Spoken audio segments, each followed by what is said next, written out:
Welcome to Indigenous Love Stories. Don't forget to subscribe to the channel, leave a like, and tell us in the comments where you're listening from. Now, let's begin today's story.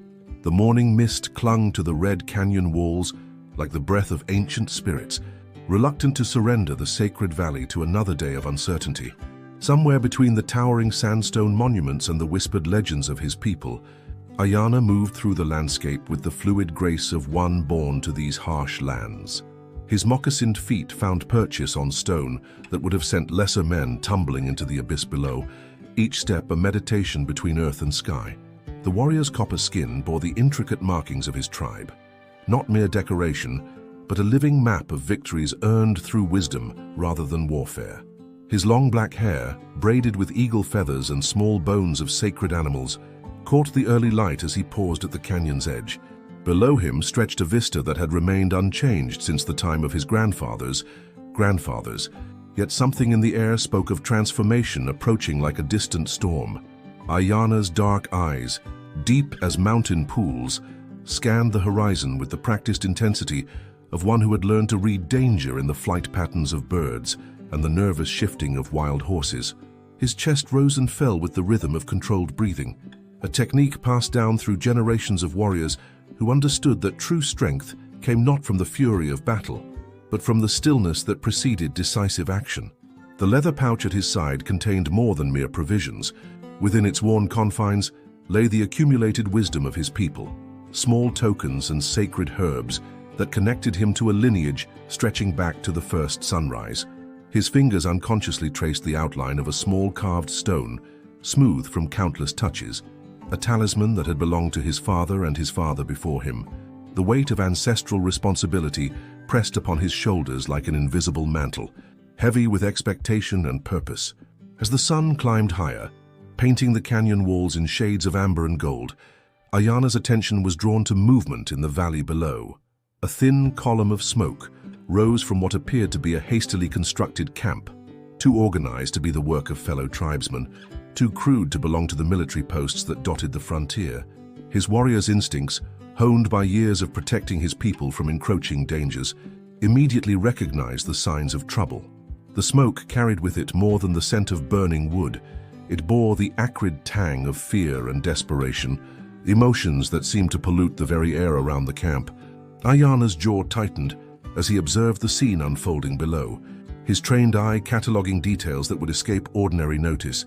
The positioning of the tents, the nervous movements of the figures around the fire, the way the horses stamped and pulled at their tethers, all spoke of a group operating under extreme tension.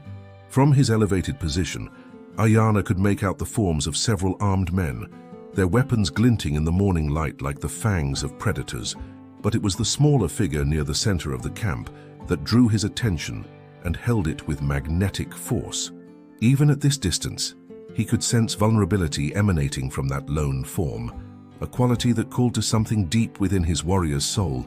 The wind shifted, carrying with it fragments of sound, harsh laughter that held no joy, the metallic clink of weapons being checked and rechecked, and underneath it all, a quality of silence that spoke louder than any scream. Ayana's hands unconsciously moved to the weapons at his side, not the crude firearms favored by the white settlers, but the traditional tools of his people, a tomahawk whose handle had been worn smooth by his father's grip, a knife forged from metal traded with distant tribes and blessed by the medicine men. As he watched, the scene below took on the quality of a vision quest, one of those moments when the spirits of his ancestors seemed to whisper guidance through the wind. The choice before him crystallized with the clarity of mountain air. He could turn away, return to his people with news of the strangers in their territory, or he could descend into the valley and face whatever destiny awaited him there. The sacred ground beneath his feet seemed to pulse with ancient energy, reminding him that some decisions transcended personal safety or tribal politics. In the growing heat of the day, as the mist finally surrendered its hold on the canyon walls, Ayana felt the weight of an inevitable future settling upon him like a second skin. The warrior who had entered this dawn would not be the same man who emerged from whatever trial lay ahead. The path down into the valley required more than mere physical skill. It demanded the kind of spiritual preparation that separated true warriors from those who merely carried weapons. Ayana began his descent as the sun reached its zenith, each foothold chosen with the deliberation of a man who understood that hasty movements in treacherous terrain often led to consequences far beyond a simple fall. The red rock face seemed to test his resolve with every step, loose stones skittering away beneath his weight like whispered warnings from the earth itself. As he moved closer to the camp below, the details that had been mere suggestions from the canyon rim began to resolve into stark reality. The armed men numbered 7, their faces bearing the hard lines of those who had long ago abandoned any pretense of honor. Their clothing spoke of recent prosperity: new boots, well-maintained weapons, the kind of gear that suggested successful ventures in activities that decent folk preferred not to contemplate. Yet beneath their apparent confidence, Ayana detected the nervous energy of predators who had perhaps bitten off more than they could safely swallow. The vulnerable figure he had observed from above proved to be a young woman, her presence in this desolate place as incongruous as a wildflower blooming in winter snow. Even from his current distance, Ayana could see that she possessed the kind of ethereal beauty that seemed to glow with inner light despite her obvious distress. Her auburn hair caught the sunlight like spun copper, and her simple dress, though travel-stained and torn, could not diminish the natural grace with which she carried herself even in captivity. What struck Ayana most profoundly was not her physical beauty, but the quality of dignity she maintained despite her circumstances. She sat with her back straight, her chin raised in defiance that spoke of inner strength forged in fires that would have broken lesser spirits. There was something in her bearing that reminded him of the sacred white buffalo his grandfather had once described, rare, precious, and possessed of a power that transcended the physical realm. The camp itself told a story of hasty planning and growing desperation. Supplies were scattered haphazardly, suggesting a group that had been forced to move quickly and often. The horses, fine animals that spoke of wealth and status, showed signs of hard riding and insufficient rest. Most telling of all were the frequent glances the men cast toward the horizon, their eyes holding the hunted look of those who knew pursuit was inevitable. Ayana positioned himself behind a cluster of weathered boulders that provided both concealment and a clear view of the entire camp. From this vantage point, he could observe the subtle dynamics at play among the captors. The leader, a man whose expensive clothing could not disguise the cruelty etched into his features, moved with the swagger of one accustomed to having his will obeyed without question. His subordinates deferred to him with the kind of nervous respect that suggested their loyalty was purchased rather than earned. The afternoon heat began to take its toll on the camp's occupants, and Ayana watched as the men grew increasingly irritable and careless. Water was consumed too quickly, tempers flared over minor disagreements, and the discipline that might have kept them alert to danger began to fray like rope left too long in the sun. It was during one of these moments of distraction that Ayana caught the young woman's eye. The connection was instantaneous and electric, a recognition that transcended the physical distance between them. In that brief moment of eye contact, Ayana saw not just fear or hope for rescue, but a depth of understanding that suggested she recognized him for what he was. Not merely another potential threat, but perhaps the answer to prayers she had been afraid to voice. Her slight nod, barely perceptible to anyone not watching for it, conveyed both acknowledgement and a trust that humbled him to his core.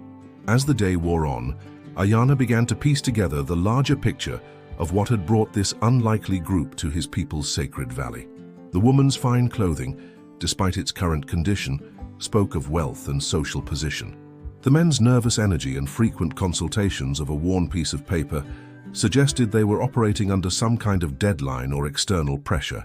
Most ominously, their weapons were not just well maintained, but recently used, the metal still bearing the telltale signs of recent cleaning that spoke of violence in the not-too-distant past. The shadows began to lengthen as the sun started its descent toward the western peaks, and with the approaching evening came a change in the camp's atmosphere. The men's conversations grew more urgent, their glances toward their captive more frequent and calculating. Ayana felt the familiar tightening in his chest that always preceded moments of great consequence, the sensation his grandfather had taught him to recognize as the spirits preparing him for trials that would test not just his courage, but the very essence of who he was meant to become. The evening light transformed the canyon into a cathedral of shadows and gold, each rock formation taking on the appearance of ancient sentinels bearing witness to the drama unfolding below. Ayana remained motionless behind his stone shelter, his breathing synchronized with the natural rhythm of the desert as he continued his vigil. The woman's brief acknowledgement had created an invisible thread between them, a connection that seemed to pulse with each beat of his heart and grow stronger as the hours passed. From his concealed position, Ayana began to notice details that painted a clearer picture of the young woman's character. Despite her captivity, she moved with purposeful grace whenever her captors allowed her to stand. When one of the men carelessly knocked over a water container, she instinctively moved to prevent the precious liquid from being completely lost, her actions revealing a practical wisdom born of genuine hardship rather than mere inconvenience. Her hands, though clearly those of someone accustomed to comfort, bore small calluses that spoke of recent manual labor undertaken by choice rather than necessity. The warrior found himself studying her face during the brief moments when the firelight illuminated her features. There was something in her expression that transcended her current circumstances, a quality of inner luminescence that reminded him of the sacred pools hidden deep within the mountain caves, places where his people went to commune with the spirits of their ancestors. Her eyes, when they occasionally swept the perimeter of the camp, held depths that suggested she had already endured trials that would have shattered weaker souls. As darkness began to claim the valley, the behavior of her captors grew increasingly erratic. The leader paced the camp's perimeter with the restless energy of a caged predator, his frequent glances toward the canyon walls suggesting an awareness that their position was far from secure. His men huddled closer to the fire, their weapons within easy reach, their conversations conducted in the hushed tones of those who feared being overheard by more than just human ears. The woman seemed to sense the growing tension among her captors, and Ayana watched with growing admiration as she subtly positioned herself to take advantage of their distraction. Her movements were so slight as to be almost imperceptible, yet each adjustment brought her incrementally closer to the camp's edge, closer to the shadows that might offer concealment should an opportunity for escape present itself. Her strategy revealed a mind that remained sharp and calculating, despite the trauma she had undoubtedly endured. Ayana's warrior training had taught him to read the subtle signs that preceded violence, and he recognized them now in the increasing agitation of the armed men. Their leader's pacing had taken on a more urgent quality, and his subordinates cast increasingly nervous glances in his direction, as if awaiting orders they dreaded to receive. The very air seemed to thicken with malevolent intent, and Ayana felt the familiar stirring of his ancestors' spirits, urging him toward action that would honor the sacred trust placed in all protectors of the innocent. The fire's dancing flames cast shifting patterns of light and shadow across the camp, creating an almost hypnotic display that seemed to mirror the internal struggle taking place within Ayana's soul. His grandfather's teachings echoed in his mind, the sacred responsibility of warriors to stand between the darkness and those who could not defend themselves, regardless of the personal cost. The woman below represented more than just another human being in distress. She had become a symbol of everything his people held sacred about the protection of life and the preservation of hope in the face of overwhelming odds. As the night deepened, Ayana began to formulate a plan that would require not just physical courage, but a willingness to sacrifice everything he had worked to build for his people. The path forward crystallized in his mind with the clarity of mountain water, each step as inevitable as the rising of the sun. He would not simply attempt a rescue. Such an approach would likely result in the woman's death and accomplish nothing beyond satisfying his own desire for heroic action. Instead, he would offer himself as a substitute, trading his freedom for her safety in a gesture that honored both his warrior's code and the deeper spiritual principles that governed his people's relationship with the sacred balance of life. The decision settled into his bones with the weight of destiny, transforming him from observer to participant in a drama that would test every principle he had ever held dear. The stars began to emerge in the darkening sky above, each point of light a reminder of the countless ancestors who had faced similar moments of choice throughout the long history of his people. Ayana felt their presence surrounding him like an invisible army, their collective wisdom flowing through him as he prepared to descend from the shadows and step into whatever fate awaited him in the firelight below. The moment of transition from shadow to action arrived with the silence of falling snow, yet carried the weight of an avalanche. Ayana rose from his concealment with the fluid grace of smoke rising from sacred fires, his movement so natural that it seemed the very rocks had given birth to his form. The firelight caught the bronze of his skin and the intricate beadwork adorning his leather vest, transforming him from hidden observer to magnificent presence in the span of a heartbeat. The effect of his sudden appearance on the camp was immediate and profound. The 7 armed men froze in various stages of their evening activities, their hands instinctively moving toward weapons, while their minds struggled to process the reality of what they were seeing. Here, sir, in this desolate canyon where no human should have been able to approach undetected, stood a figure that seemed to have materialized from the very essence of the wilderness itself. Ayana's presence commanded the space around him with an authority that had nothing to do with physical intimidation, and everything to do with the spiritual power that radiated from his being. His stance spoke of absolute confidence, not the bravado of a man trying to convince himself of his own courage, but the serene certainty of one who had already accepted whatever consequences his actions might bring. The eagle feathers in his hair caught the firelight, creating the illusion that he wore a crown of living flame. The young woman's reaction to his appearance was markedly different from that of her captors, where they saw threat and uncertainty. Her eyes reflected recognition of something she had perhaps only dared to hope for in her darkest moments. The relief that washed over her features was quickly replaced by concern, as if she understood instinctively that his presence here meant he was placing himself in mortal danger for her sake. Her slight shake of the head, barely perceptible in the flickering light, seemed to urge him to retreat while he still could. But Ayana had moved beyond the point where retreat was possible, both physically and spiritually. His grandfather's teachings had prepared him for this moment, though the old man's words had seemed like abstract philosophy until now. The true test of a warrior was not his ability to defeat enemies, but his willingness to sacrifice everything for principles that transcended personal survival. Standing in the circle of firelight, surrounded by armed men who would show him no mercy, Ayana felt the profound peace that came with absolute commitment to a righteous cause. The leader of the group recovered from his initial shock more quickly than his subordinates, his hand moving to rest on the grip of his weapon while his eyes assessed this unexpected development. His expression revealed a mind calculating odds and possibilities, weighing the potential threat against the opportunities this new situation might present. The cruel intelligence that had undoubtedly served him well in previous endeavors was now focused entirely on determining how best to exploit Ayana's appearance. Around the fire, the other men began to spread out in a loose semicircle, their movements betraying military training despite their current outlaw status. Their positioning was tactical rather than random, designed to prevent escape while maintaining clear fields of fire. Yet there was something in their body language that suggested uncertainty about how to proceed, as if Ayana's calm demeanor had disrupted their usual methods of dealing with unexpected complications. The warrior's eyes never left the young woman's face, even as he remained acutely aware of every movement around the camp. In her gaze, he found confirmation of what his heart had already told him, that she was worth whatever price he might be called upon to pay. There was something in her spirit that called to the deepest parts of his own soul, a recognition that transcended the physical circumstances of their meeting and spoke to connections that existed on levels beyond ordinary understanding. The fire crackled and sparked between them, sending occasional embers spiraling up into the star-filled darkness above.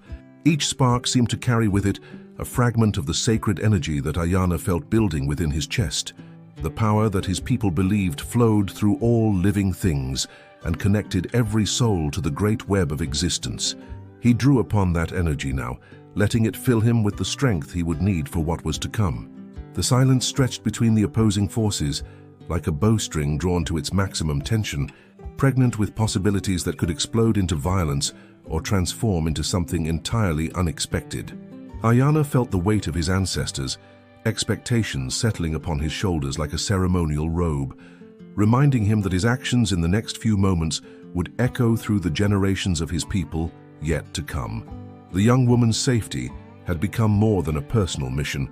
It had transformed into a sacred trust that would define the very essence of who he was meant to be. The tension in the air crystallized into something almost tangible as Ayana stepped closer to the fire's edge, his movements deliberate and measured.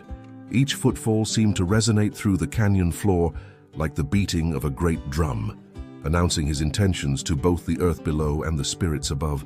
The firelight played across his features, revealing the profound resolve etched into every line of his face, the kind of determination that could only come from a soul that had found its true purpose.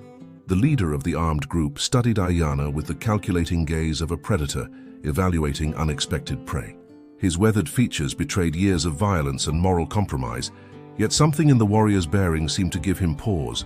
Perhaps it was the complete absence of fear in Ayana's dark eyes, or the way he carried himself with the dignity of one who had already transcended ordinary concerns about personal survival. The outlaw's hand remained on his weapon, but his finger had moved away from the trigger, suggesting an unconscious recognition that conventional intimidation would prove useless against this particular adversary. Around the camp, the other men maintained their tactical positions, while casting nervous glances between their leader and the imposing figure who had materialized from the darkness. Their training told them to treat any unexpected arrival as a threat to be eliminated. Yet something about Ayana's presence seemed to short-circuit their usual responses. He radiated an aura of spiritual authority that made violence seem not just inappropriate, but somehow impossible, as if the very act of drawing weapons in his presence would violate some fundamental law of the universe.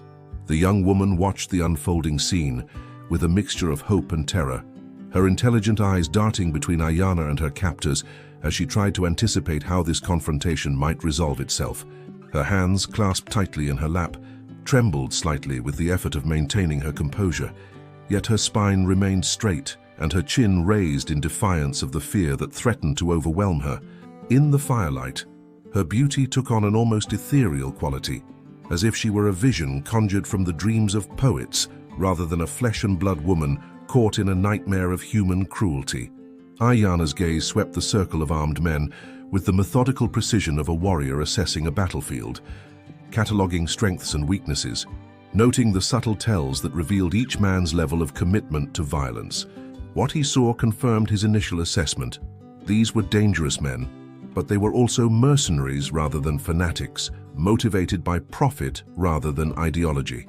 This distinction would prove crucial to the success of his plan, for men who fought for money could often be reasoned with in ways that true believers could not. The sacred pouch at Ayana's side seemed to pulse with warmth against his hip, reminding him of the spiritual resources at his disposal. Within its leather confines lay not just the physical tokens of his heritage, but the accumulated wisdom of generations of warriors who had faced impossible odds and emerged victorious through faith rather than force. His grandfather's voice echoed in his memory, speaking of battles won through sacrifice rather than slaughter, of victories achieved by offering oneself as a bridge between opposing forces rather than seeking to destroy one's enemies. The fire between them crackled and sparked, sending shadows dancing across the canyon walls like the spirits of ancient warriors bearing witness to this moment of truth. Ayana felt their presence surrounding him, lending him strength and clarity as he prepared to make the offer that would either save the young woman's life or seal his own fate.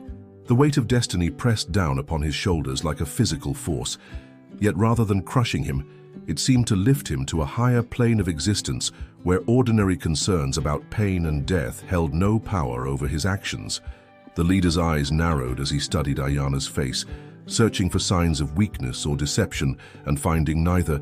Something in the warrior's expression seemed to communicate his intentions without the need for words, a silent declaration that transcended language and spoke directly to the primal understanding that existed between all human souls. The moment had arrived for the sacred exchange that would determine not just the fate of two individuals, but the very nature of justice in this harsh and unforgiving land. The declaration hung in the air between them like a sacred covenant written in starlight, its implications rippling through the camp with the force of an earthquake. Ayana's offer to trade his freedom for the woman's life had been delivered with such quiet conviction that even the hardened outlaws seemed momentarily stunned by its audacity.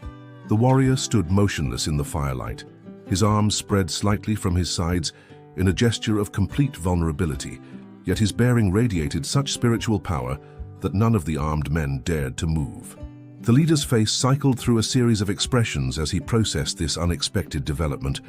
Greed warred with suspicion in his calculating eyes, for he recognized immediately that a living native warrior would be worth far more than a single captive woman, regardless of her obvious value. The frontier was filled with men who would pay handsomely for the opportunity to claim they had captured one of the legendary tribal fighters, and the leader's mercenary mind began calculating the potential profits such a prize might bring. Yet beneath his avarice lay a deeper unease, for something about Ayana's calm acceptance of captivity suggested hidden depths that the outlaw's limited imagination could not fully grasp. The warrior's willingness to sacrifice himself spoke of motivations that transcended ordinary human understanding, and the leader found himself confronting the uncomfortable possibility that he was dealing with forces beyond his ability to control or comprehend. The young woman's reaction to Ayana's offer was immediate and profound. Her composure, maintained through hours of terror and uncertainty, finally cracked as the full implications of his sacrifice became clear. Tears traced silver paths down her cheeks, catching the firelight like liquid diamonds.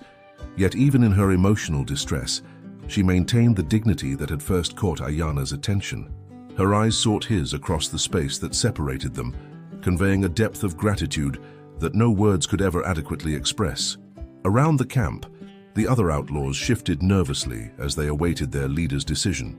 Some cast covetous glances at Ayana's weapons and the obvious quality of his gear, already mentally dividing the spoils of his capture. Others seemed troubled by the spiritual weight of the moment, their faces reflecting the kind of superstitious dread that came from witnessing something that challenged their understanding of how the world was supposed to work. Ayana felt the familiar presence of his ancestors gathering around him like an invisible honor guard, their collective wisdom flowing through his consciousness as he prepared for whatever fate awaited him. The sacred stones in his medicine pouch seemed to pulse with warmth against his side, reminding him that true power came not from the ability to inflict harm, but from the willingness to accept harm in service of a greater good. His grandfather's teachings had prepared him for this moment, though the old man's words had seemed like abstract philosophy until now. The fire crackled and sparked between the opposing forces, its dancing flames creating patterns of light and shadow that seemed to mirror the cosmic struggle between darkness and illumination playing out in the human drama before it.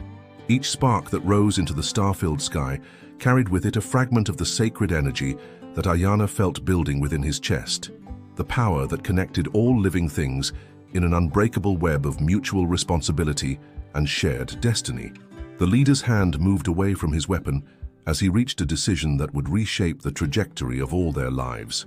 His weathered features revealed the internal calculation that had led him to recognize the value of Ayana's offer, yet something in his expression suggested that he was not entirely comfortable with the spiritual implications of accepting such a sacrifice. The outlaw was accustomed to taking what he wanted through force and intimidation, but this situation required him to engage with concepts of honor and sacred obligation that lay far outside his normal experience. As the moment of exchange approached, Ayana felt a profound sense of peace settling over him like a ceremonial blanket. He had found his purpose in this desolate canyon, discovered the reason why the spirits had guided his steps to this particular place at this crucial time. The young woman's freedom would be purchased with his own, but in making that trade, he would achieve a victory that transcended the physical realm and touched the very essence of what it meant to be truly alive.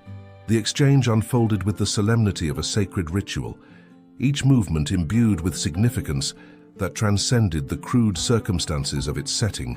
The leader's acceptance of Ayana's offer had been conveyed through a series of gestures that spoke louder than any words, a nod toward his men, a motion for the woman to stand, and finally, a beckoning gesture that summoned the warrior forward into the circle of firelight where his fate would be sealed.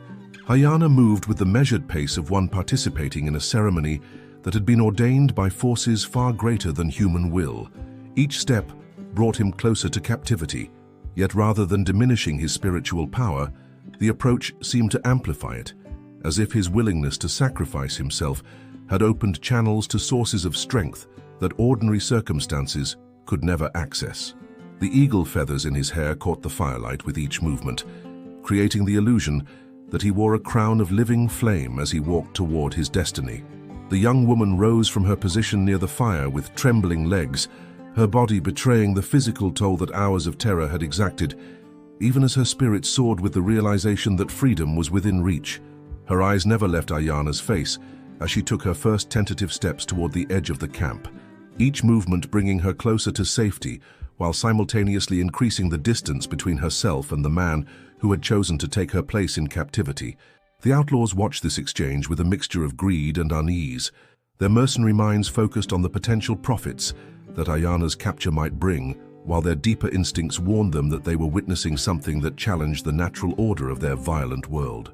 Several of them fingered their weapons nervously, as if the presence of such selfless courage in their midst made them acutely aware of their own moral bankruptcy and the spiritual poverty that had driven them to lives of predation and cruelty. As the woman passed the halfway point between captivity and freedom, she paused and turned back toward Ayana, her face illuminated by firelight that seemed to transform her features into something approaching the divine.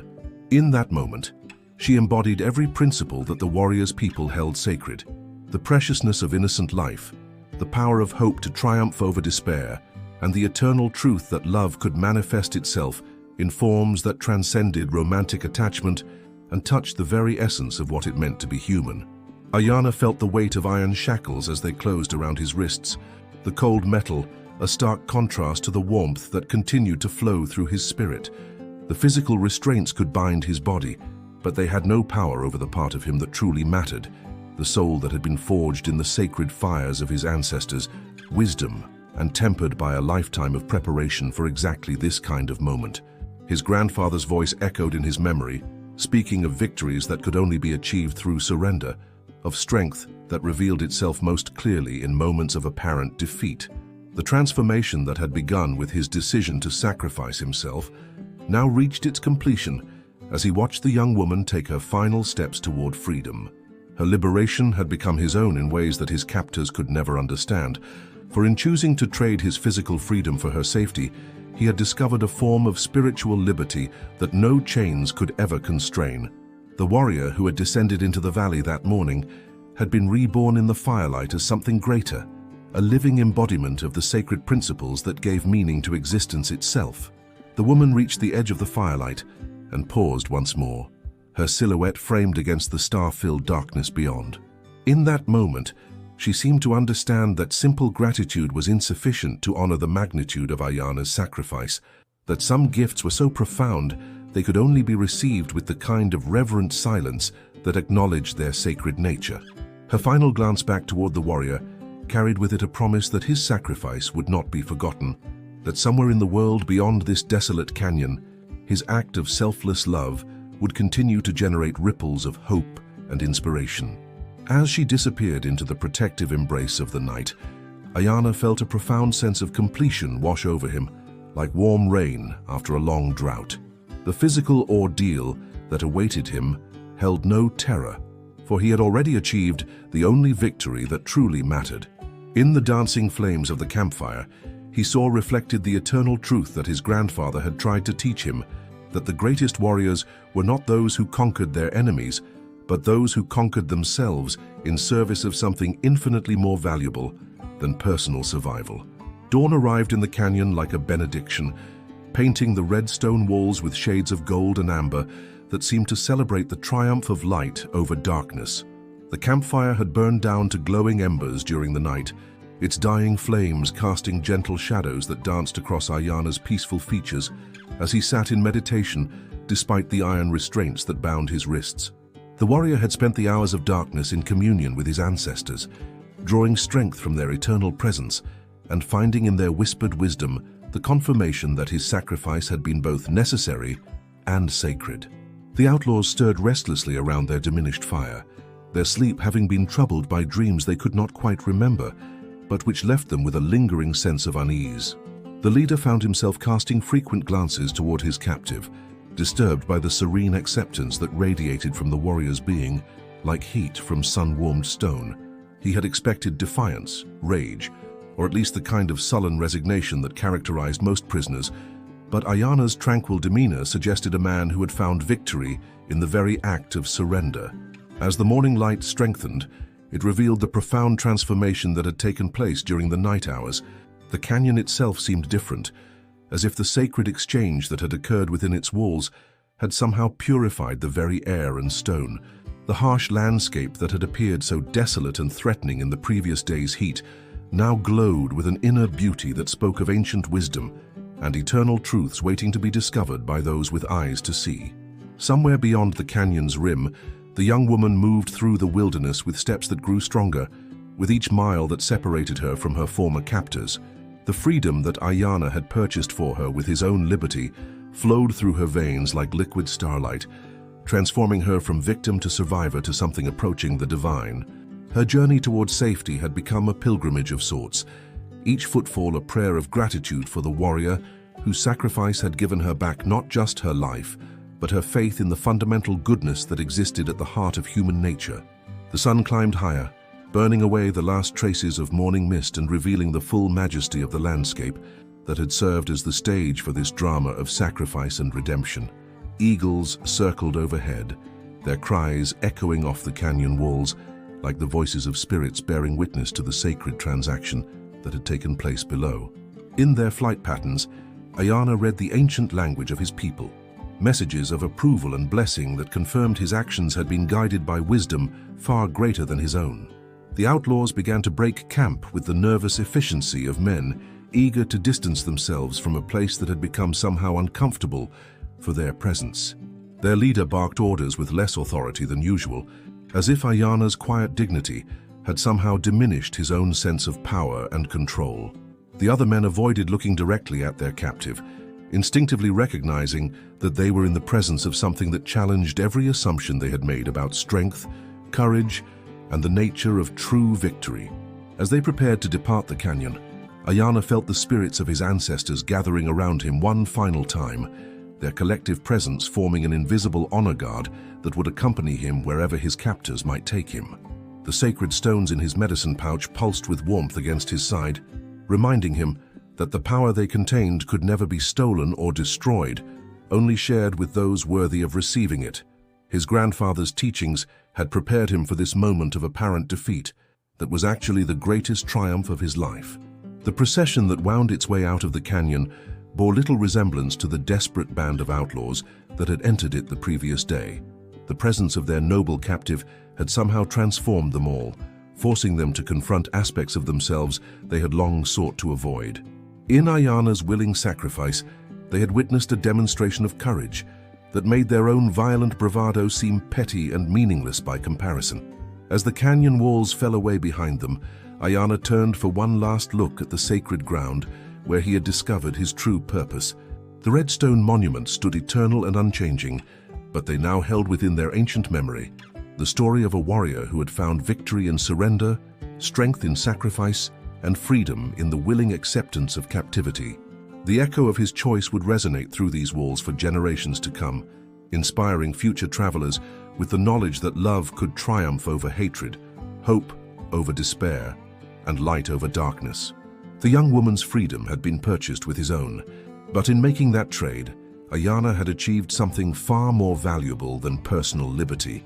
He had touched the eternal and become part of the sacred story that connected all souls across time and space. Thank you for joining us for another Indigenous Love Stories journey. If this story made your heart beat a little faster, be sure to like the video, subscribe to the channel, and share in the comments which part touched you the most. Every gesture helps carry these tales of love, courage, and hope even further. Until our next ride.